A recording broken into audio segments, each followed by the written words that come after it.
ଭଲ ଗୁରୁ ଦକ୍ଷିଣା ଦେଇଦେଲୁ ରେ। ସାରେ ଏକଲବ୍ୟ ମୁଁ ନା ବେ ତା ବୋପାଟା ତୁ ଆଜ୍ଞା ମୋରି ପାଖରୁ ଟ୍ରେନିଂ ନେଇ ମୋ ଝିଅ ପାଖରେ ସାରି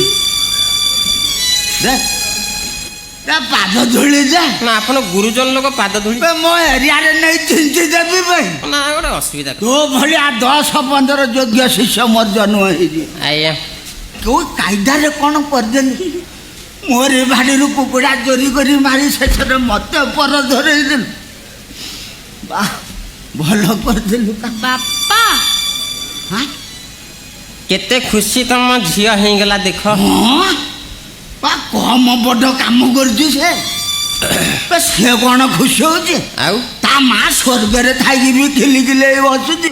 ମା ଶାଶୁ ମା ଲ ଜୁହାର ଲ ସିଏ ସେମିତି ନବ ନାଇଁ ଆଉ ବେ 2-4 ଘେରା ଶାଶୁ ମା କହି ଗଡ଼ିଯା।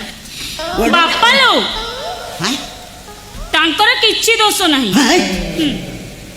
ଆ ଭିତରେ ତାଙ୍କ ଲଗେଇ ସାରିଲୁଣି। ହଁ ଘନିଷ୍ଠ ଲଭ୍ କଲା ଆଉ କ'ଣ କରିବ କାମ ବଢ଼େଇ ଦେଇଛୁ ବୋଧେ। ଆଉ କ'ଣ କରିବ ନା ତାର କାହିଁକି ଦୋଷ ଆସିବ ସବୁ ଦୋଷ ମୋର। ହଁ ଦୋଷ ତମ ନୁହଁ ତ ଆଉ କାହାର।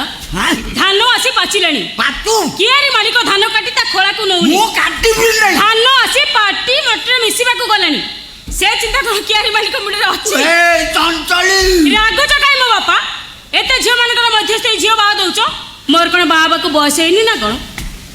ଏଡ଼େ ବେଲଜାଣି ହେଇଗଲୁ ଏ ବୋପା ମୁହଁ ଉପରେ ବାହାଘର କଥା କହିପାରୁଛୁ ମା ପେଟରେ ମରିଗଲୁ ନାହିଁ ବେ ଲାଜ ସରମ ସବୁ ପୋଡ଼ି ପାଡ଼ି ଖାଇଦେ।